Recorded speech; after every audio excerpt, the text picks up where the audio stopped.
Itbulaga ng tape, sumuko na. Nagbago na ng pangalan. Nagbago na ng pangalan ang noontime show ng Tape Incorporated na ume-ere sa GMA Network tuwing tanghali.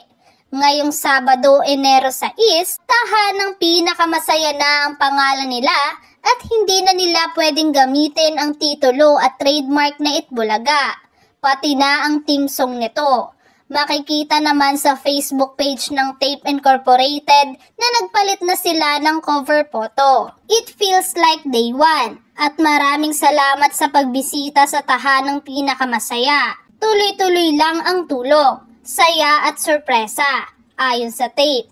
Inihayag naman ni na EAT host Vic Soto, Tito Soto at Joey De Leon o mas kilala sa tawag na TVJ ang tagumpay ng kanilang panig sa kaso ng Itbulaga trademark laban sa Television and Production Exponent Incorporated o TAPE. Sa Facebook Live ng TVJ nitong Biyernes, Enero 5, binasa ni Tito Soto ang dispositive portion ng desisyon ng Marikina Regional Trial Court Branch 273 tungkol sa kaso. 1. Using the trademark EB Itbulaga and EB, including all the logos associated with the subject marks in its shows, programa, projects, or promotions. And 2. Using the Itbulaga jingle or song or any part thereof in its shows, programa, projects, or promotions. And 3. Airing and broadcasting a playback of any and all recorded episodes of the Itbulaga show prior to 31 May 2023. Its segments or any portion thereof in all channels and platforms.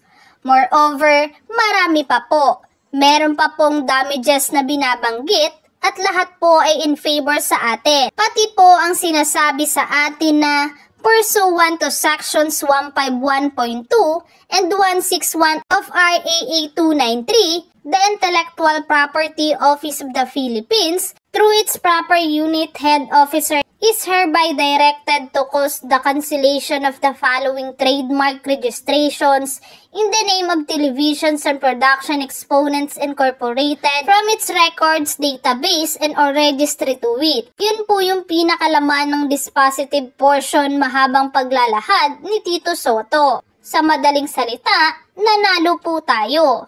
Ani naman ni Vic.